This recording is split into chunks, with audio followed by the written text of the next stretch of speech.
नमस्कार, इंडिया अपडेटमध्ये आपलं स्वागत. सगळ्यांना शुभेच्छा देते आणि आम्ही अशीच सोशल सर्व्हिस जे करतोय आम्ही ते अशीच सेवा देत राहू. Thank you. What are the most challenging you have accepted in your life as a doctor? As a doctor sometimes बऱ्याच चांगल्या गोष्टी पण असतात, पेशंट सॅटिस्फाईड असतात, पण बऱ्याच चांगल्या गोष्टी आपण जे करतो एखादी गोष्ट आपल्याकडे राहून जाते, चुकून काही नेग्लिजन्स होतं, पण ते मोठं नेग्लिजन्स नसतं, तर त्याला थोडासा आम्हाला त्रास होतो. पेशंट लगेच बोलायला लागतात की आपण जेव्हा चांगलं करतो तेव्हा पेशंट सॅटिस्फाईड असतात, पण मग आपण एखादी जरी चूक केली तर थोडंसं ते हे करतात. What would you like to suggest for the new doctors? They should try emerging in medical field आणि हे सगळ्यांनी येण्याचा प्रयत्न करायला पाहिजे. मेडिकल फील्डवर म्हणजे नाराजी न राहता आपण सेवा कशी करू पेशंटची त्याच्यावर भर दिला पाहिजे. आजही ग्रामीण भागामध्ये वैद्यकीय सेवा पोहोचलेली नाही. लोकसंख्येच्या तुलनेमध्ये आजही डॉक्टरांची संख्या अपुरी आहे. याबद्दल आपल्याला काय वाटतं? मला असं वाटतं की इक्वल डिस्ट्रीब्युशन व्हायला पाहिजे डॉक्टरांचं आणि जास्तीत जास्त डॉक्टरांनी ग्रामीण भागात पण जायला हे करायला पाहिजे, इंटरेस्ट दाखवायला पाहिजे. डॉक्टरांची खूप समस्या आहेत आणि शासन त्याकडे दुर्लक्ष करते. हो, बऱ्याच वेळा असं होतं की डॉक्टरांवर पेशंट्स मारहाणी करतात आणि डॉक्टर्सला इझी टार्गेट करतात, तर ते पेशंटने थोडं हे केलं पाहिजे नातेवाईकांनी. एस्पेशली डॉक्टर काही देव नाही आहेत, डॉक्टर पण आपले मेडिकल रिसर्च आणि आपले हे जे नॉलेज आहे त्याच्यावरनंच पेशंटला ट्रीट करतात. तर असं नाही की डॉक्टर 100% ते तर त्यांच्यातर्फे करतातच आहे, पण असं नाही की सक्सेस त्याच्यात येईलच असं. आणि डेथ हे इनएव्हिटेबल आहे. मग काही गोष्टी डॉक्टरांच्या पण हाताबाहेर आहेत, तर त्याच्यामुळे डॉक्टर प्रयत्न करतातच.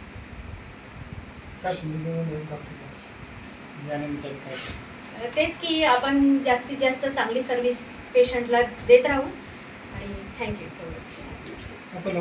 Doctor Rupali Kaderkar, chief medical officer in-charge at CGHS Chhatrapati Sambhajinagar. Thank you. आज डॉक्टर डे आहे सर, या निमित्ताने काय सांगाल तुम्ही आज? पेशंट सेवा हां, इथं आपण आधी तर इथे युनिट नव्हतं. CGHS पुणेच्या अंडरमध्ये 3 वर्षापासून इथं सेवा चालू आहे.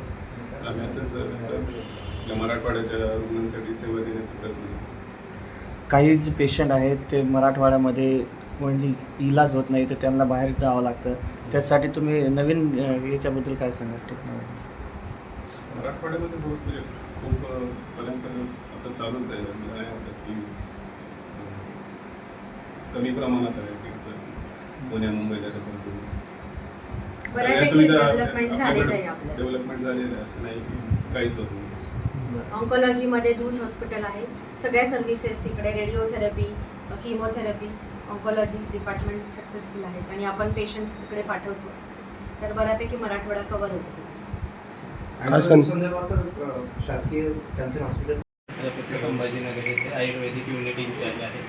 तर आपल्या इथे आता नवीनच आयुर्वेदिक युनिट 4-5 महिन्यापासून सुरू झालेलं आहे. मराठवाड्यातलं हे पहिलंच युनिट आहे आयुर्वेदिक युनिट CGHSमध्ये. तर आपण इथं ॲलोपॅथीसोबतच इंटिग्रेटेड अप्रोच, म्हणजे आता आरोग्य मंत्रालयाने नवीन एक अप्रोच काढला आहे की लोकांना ॲलोपॅथीसोबतच आयुष सुविधासुद्धा मिळाल्या पाहिजेत. लोकांची चॉईस राहिली पाहिजे की त्यांना कुठली सुविधा घ्यायची. काही लोकांचं असं असतं की त्यांना आयुर्वेदिकच घ्यावं वाटतं, तर त्याच्यासाठी आपण इथं संभाजीनगरमध्ये या आयुर्वेदिक सुविधा देत आहोत. बेटर असं मी म्हणणार नाही, दोन्ही पूरक आहेत, म्हणजे कॉम्प्लिमेंटरी आहेत. काही कंडिशन्समध्ये ॲलोपॅथीला काही पर्याय नाही, ॲलोपॅथीच आपल्याला करावं लागतं. पण काही कंडिशन्स आहेत जसे मस्क्युलोस्केलेटल डिसीजेस, संधिवात आहे, आमवात आहे, पक्षाघात आहे, पॅरालिसिस, त्याच्यामध्ये आपल्याला आयुर्वेदिकमध्येही चांगले रिझल्ट्स भेटतात. त्यामुळे आपण आयुर्वेदिक त्या कंडिशनमध्ये घेऊ शकतो. सर आयुर्वेदिक बद्दल बरेच गैरसमज आहे का? हे गैरसमज योग्य आहे का? कसं गैरसमजाचं कारण म्हणजे कसं आहे की आयुर्वेदाचं काही ठिकाणी त्याचं जे ब्रँडिंग आहे ते चुकीच्या पद्धतीने लोक करतायत की प्रत्येक आजारच बरा होईल असं जे लोक प्रचार करतायत आयुर्वेदाचा की एड्सही बरा होईल, कॅन्सरही बरा होईल. हे ॲक्च्युली चुकीचं आहे, कारण त्याचा आजाराचं ज्या त्या फील्डमध्ये त्याचं स्पेशलायझेशन आहे. त्यामुळे लोकांनी तशा प्रचाराला बळी पडू नये आणि ज्याच्यात वेळ आयुर्वेदाची खाऊ- शक्तिस्थान आहे वेळ तेच खाऊ- वापरावे. वेळ वेळ खाऊ- खाऊ असं मी नाही म्हणणार. अचूक उपचार केल्यावर आमच्याकडे पेशंट येतात सर्दी खोकला तापाचे, तेही 3-4 दिवसात बरे होतात. तर त्याला प्रॉपर उपचार दिला तर तेही बरे होतात. असं काही नाही की वेळ लागतो आयुर्वेदिक. नाव सांगा सर तुमचं. Doctor Rupesh Patil, CGHS Sambhajinagar.